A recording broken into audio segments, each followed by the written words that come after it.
히브리서의 마지막 강의 시간입니다.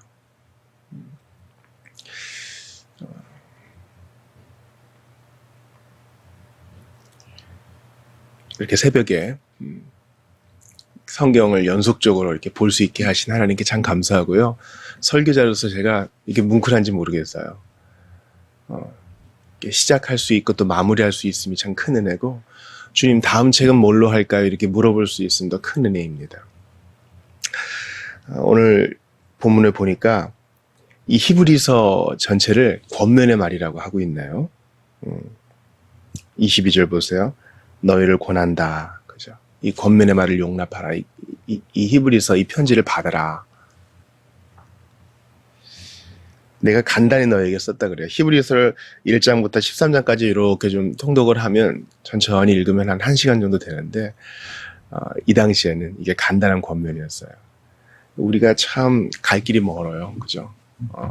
히브리서 저자가 성령 안에서 간단히 권면을 했는데 1시간 정도예요. 우리가 보통 임직을 할 때나 교회 중요한 행사가 있을 때 이제 외부에 손님이 오셔서 권면의 시간이 있잖아요.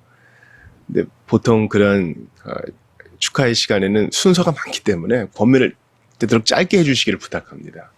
근데 본문에서는 뭐라 그래요? 음독해서 한 1시간 정도 걸리는 분량인데 이거 간단한 말이라 그래요. 간단하게 썼다. 저는 요즘 소셜미디어도 그렇고 짧은 영상들이 상당히 많이 뜨는 것을 봅니다. 뭐 정신없이 보게 되죠. 우리 청소년들은 좀 제재를 해야 될 정도로 시간이 그냥 후딱 쓰게 되고 또 대단히 감각적입니다. 짧은 시간 안에 사람들의 주의를 끌어야 되기 때문에. 저는 그런 것에 조금 우려를 표하는 바입니다. 왜냐면은 짧은 시간 안에 그렇게 뭔가 반응하게 되면은요, 우리의 두뇌를 폭넓게 다 쓰지를 못해요. 쓰는 게 한정돼 있죠. 감각하는 데만 쓰게 되는 거예요. 사고하고 통합하고 조직하고 재배열하고 이런 과정이 생략되게 됩니다. 저는 로이드 존스의 의견을 아주 적극 수용하는데요. 하나님 말씀을 좀 풍성하고 깊이 있게 다룰 필요가 있어요. 그래서 설교 시간이 짧은 게 늘 여러분 좋은 게 아닙니다. 뭐 그렇게 사족을 붙이느냐, 딱 그냥 필요한 메시지만 하면 되지. 그래서 어떤 분은 메시지를 짧게 하는 걸 자랑으로 여기시는데 꼭 그렇지만은 않아요. 어떤 때는 깊이 있게 파고 들어갈 때도 있습니다. 여러분, 이 서신을 받은 사람들이 자리에 앉아서 1시간 정도 권면의 말을 읽어주는 걸 듣고 간단히 썼다 이렇게 들었을 때, 이 당시엔 이랬구나.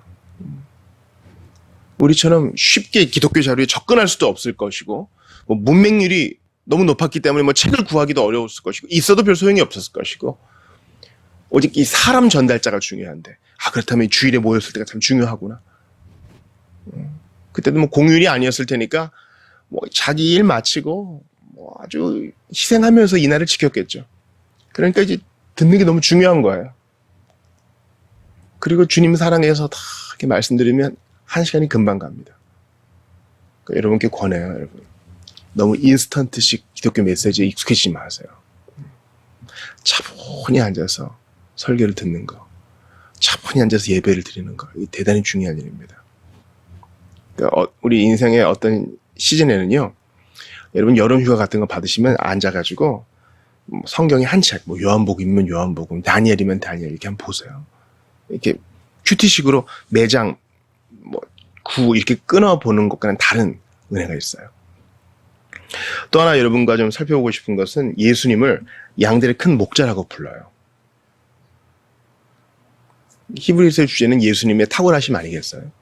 근데 양들의 큰 목자신 우리 주 예수를 영원한 언약의 피로 죽은 자 가운데서 이끌어내신 평강의 하나님이, 이렇게 이제 축복의 주체를 끌어옵니다. 누가 우리에게 복을 줍니까? 바로 평강의 하나님이시다. 왜 평강의 하나님이세요? 예수님의 그 언약의 피로, 그 보혈로 하나님과의 관계, 사람과의 관계, 나 자신 간의 관계가 이제 해결되었어요. 그 피 까닭에, 그 언약의 피 까닭에. 게다가 이 예수님은 양들의 큰 목자가 됐어요.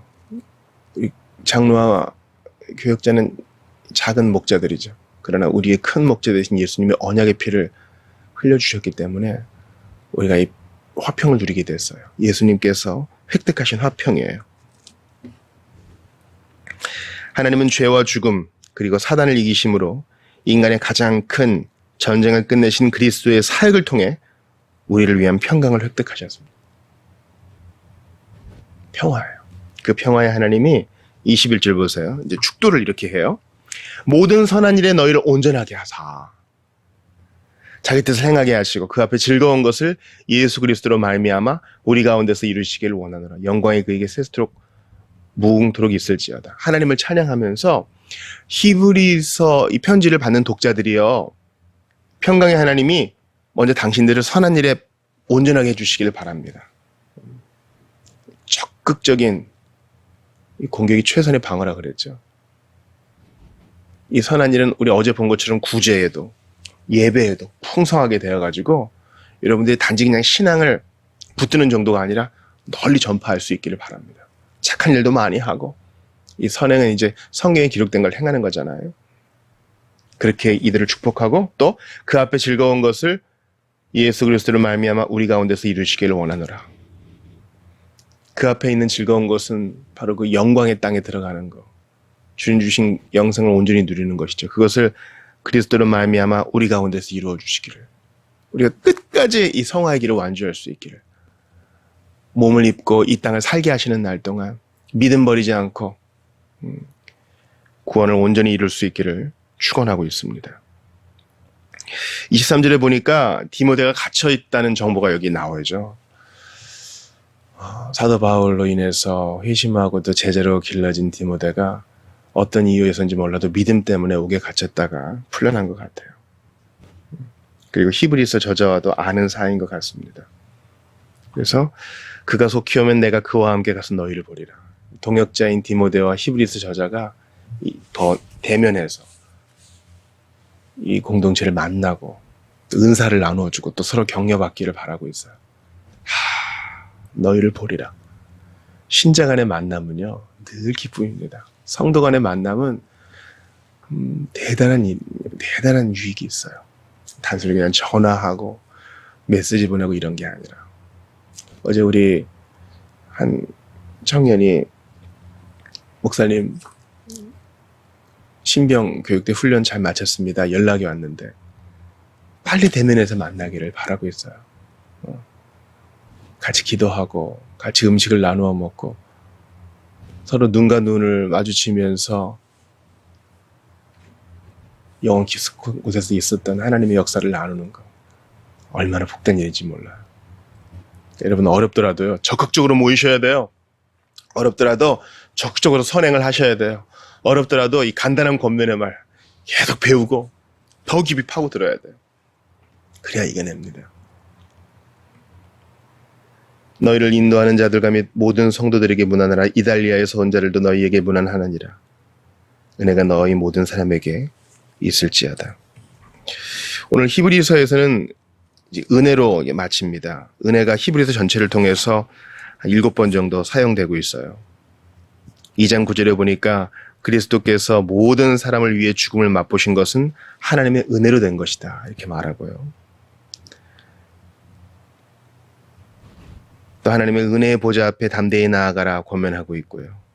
또 기도를 통해 때를 따라 돕는 은혜를 경험하라 얘기합니다. 또 배교의 위험을 설명하면서 은혜의 성령을 욕되게 하지 말라 경고하고요. 또 너희 중에 하나님의 은혜에 이르지 못하는 자가 있을까 두려워하라. 이렇게 권면도 합니다. 또 6번째로는 12장 28절에서 우리 은혜를 받자. 은혜를 받자. 또한 은혜를 굳게 해야 된다. 마지막으로 13장 9절에서 얘기하고 있습니다. 그러면서 오늘 본문에 보니까 은혜가 너희 모든 사람에게 있을지어다. 신자의 삶은 처음부터 마지막까지 모두 은혜입니다. 히브리서의 어떤 면을 보면요. 너희가 잘해야 믿음을 착 지킬 수 있어.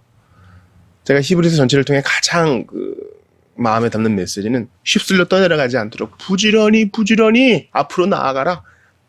가만히 있는 것은 없다. 뒤로 물러나거나 앞으로 전진하는 것밖에 없다. 물살을 거슬러서 위로 올라가라. 마치 신자의 목과 책임만 얘기하는 것 같아요. 이건 히브리서의 일부분을 볼 때 그렇습니다. 물론 그리고 어떤 면에서는 주님께서 마치 구원이 우리에게 달린 것처럼 우리가 정말 전심을 다하기를 원하실 때 있어요. 우리 의무를 다해야 돼요. 그러나 이 모든 것의 궁극적인 면을 보면 우리는 은혜 없이 아무것도 아니에요. 아니 도대체 그 어떤 힘이 우리로 하여금 그렇게 앞으로 나아가게 하냐고요. 도대체 뭐 때문에 우리가 지금 이 길을 가냐고요. 하나님의 은혜로 구원받아 그 은혜가 내 안에 불을 지펴 주님을 사랑하는 마음을 주셨기 때문에 그런 거 아니에요. 지금까지 지내온 것 주의 크신 은혜라. 하나님의 그 크신 은혜 까닭에, 하나님의 그 크신 은혜 까닭에 여기까지 오게 된 거 아니에요. 때로 유혹이 있고 핍박이 있고 넘어짐이 있어도 그 은혜가 우리를 다시 일으켰기 때문에 이 권면의 말씀을 아멘으로 받고 자기를 돌아보고 고쳐가면서 앞으로 나가는 거 아닙니까? 오늘 우리가 이 새벽에 문을 열면서 내 영이 주를 찬양합니다. 기쁘게 찬양했어요. 왜 이렇게 기쁘게 노래해요? 은혜를 주셔서 우리의 마음을 들어 올리시고 하나님을 향해서 이 마음을 고백할 수밖에 없는 이 뜨거움을 주셨잖아요. 주를 높일지라 그 발등상 앞에서 경배할지어다. 거룩하신 주님 앞에 왜 엎드려요? 세상 사람들은 자존감 낮아지는 짓 하지 말라. 우린 왜 해요? 은혜를 받아서. 그 은혜 까닭에 이제 우리 눈이 열렸어요. 광명을 얻었어요. 하나님의 자녀가 되었어요. 그러니 우리가 어디 가겠어요? 실망해서 무리들이 흩어집니다. 예수님이 제 아들에게 말씀하세요. 너희도 가려느냐? 우리는 베드로처럼 고백할 수밖에 없습니다. 주여, 영생의 말씀이 여기 있어오니 우리가 어디 가겠습니까? 우리가 어디 가겠어요? 주님께 붙어있음이 영광이요. 여기서 죽어도 떠날 수 없습니다. 주님이 나를 버리시는 것처럼 느껴져도 저는 주님을 떠날 수 없습니다. 은혜를 주셔서 당신께 붙어있게 하셨기에 오늘도 사나 죽거나 주님밖에 없습니다. 이런 은혜가 우리 모두에게 있기를 바랍니다. 사랑하는 여러분, 히브리서를 마무리하는데 제가 기분이 이상해요. 그러나 제가 할 일은 기분에 따라서 눈물을 흘리고 해벌쭉 웃는 것이 아니라 하나님 말씀을 충성스럽게 전하는 거예요. 누군가 듣습니다. 누군가 들어요. 이 은혜를 받을 자가 있어요. 모든 선한 일에 온전하게 될 자들이 있는 거예요. 양들의 큰 목자 되신 예수님의 인도를 받을 자들이 있어요. 그래서 저는 그거 믿고 이 복음의 말씀을 전하는 거예요. 주님이 목소리를 주시는 한, 시력을 주시는 한, 건강을 주시는 한, 이제 그만 됐다, 와라 할 때까지 할 겁니다. 이해가 안 돼요. 나는 큰 죄인이요. 주님의 마음을 아프게 했던 자인데 어찌 이런 은혜를 주시는가. 제 동료들은 여러 가지 어려움을 겪는 자들도 많은데 훨씬 조건이 좋은 사람 말고 왜 접니까? 이해가 안 되지만 은혜 주신 줄로 믿고 이제 10년을 마무리하고 또 다른 10년을 바라보며 더 힘있게 이 말씀 전할 거예요. 개척 초기에 가정에서 예배하고 카페에서 예배할 때는 이거 하고 싶어도 못했어요. 근데 이 공간을 주셨잖아요. 처음에 그 지하 예배당 들어왔을 때 정말 힘있게 시편 강의도 하고 로마서도 강의했어요. 야, 젊은 설교자가 배짱이 컸죠. 그때 주시는 은혜들이 있어요. 근데 그때 이제 여러 가지 기술적인 문제로 뭐 음질이 좋지 않다거나 화질이 좋지 않다거나 여러 가지 난제는 있습니다. 그래서 이제 돌아오는 이제 주일 마치고 또 월요일이 되면 다니엘을 볼 거예요. 이제 구약의 선지서들을 좀 보다가 하나님의 은혜 주시면 다시 로마서, 다시 시편 볼 겁니다. 하나님의 은혜 주셔서 우리가 이 복음의 광대함을 더 보게 하시고 더욱 은혜를 담뿍 받게 해주시기를 원합니다. 여러분도 이 사역을 위해 기도해 주시고 함께 은혜를 받아 앞으로 나아가는 우리 모두가 되시기를 주의 이름으로 축원합니다.